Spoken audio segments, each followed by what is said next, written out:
And Steve wrote a letter to the lawyer in Atlanta, whose name is Carolyn Forrest, the Fox corporate lawyer. And I said, you know, this isn't about being fired for no cause. You're firing us because we refused to put on the air something that we knew and demonstrated to be false and misleading. That's what this is about.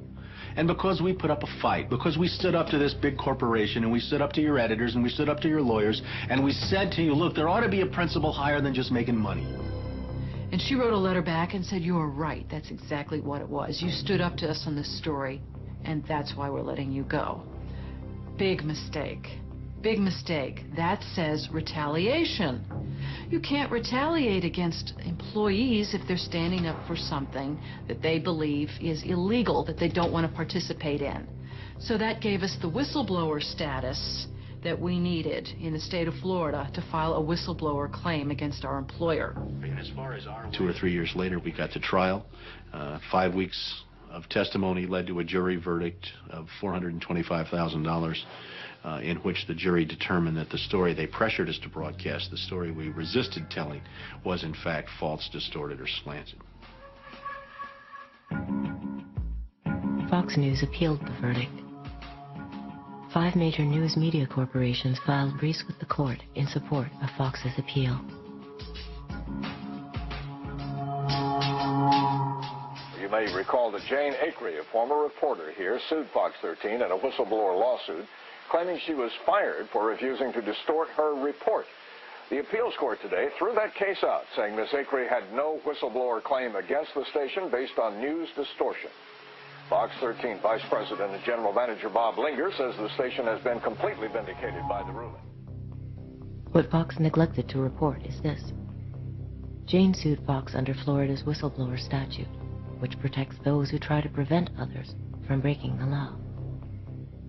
But her appeal court judges found that falsifying news isn't actually against the law. So they denied Jane her whistleblower status, overturned the case, and withdrew her $425,000 award. Canada and Europe have upheld the ban on RBGH, yet it remains hidden in much of the milk supply of the United States.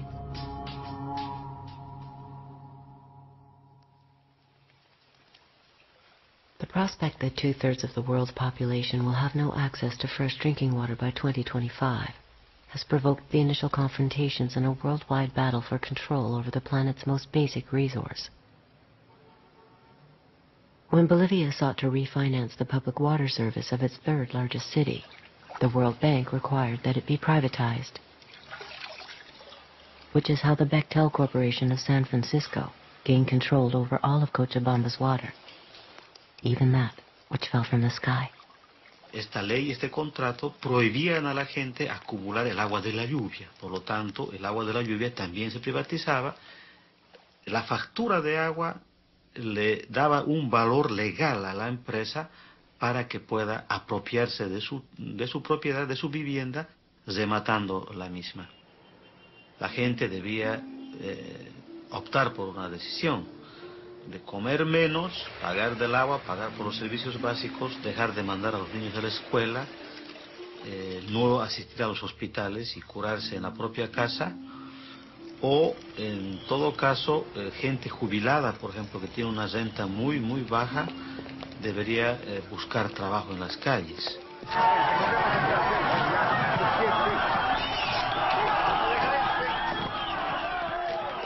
Con la consigna de el agua es nuestra, carajo, la gente sale a las calles, sale a los caminos y protesta, ¿no?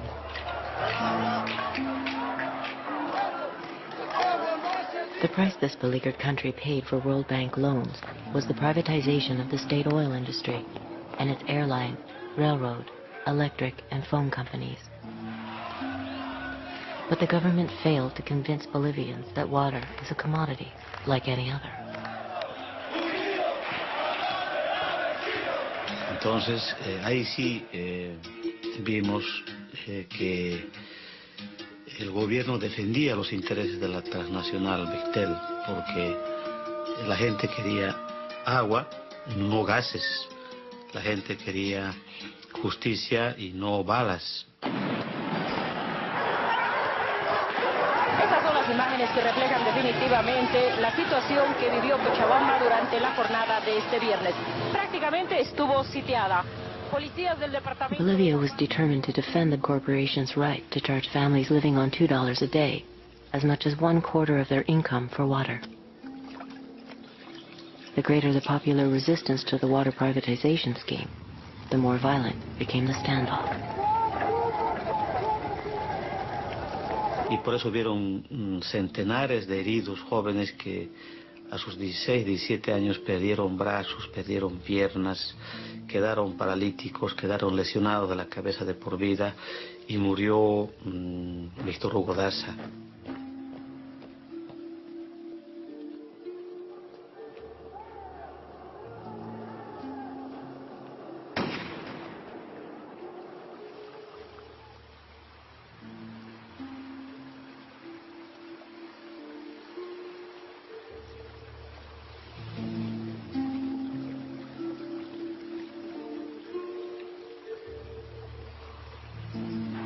Transnational corporations have a long and dark history of condoning tyrannical governments.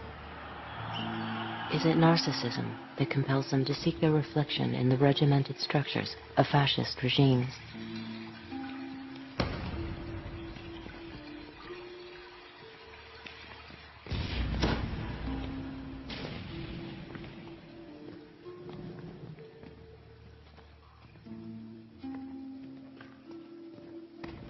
There was an interesting connection between the rise of fascism in Europe and the consciousness of politically radical people about corporate power, because there was a recognition that fascism rose in Europe with the help of enormous corporations.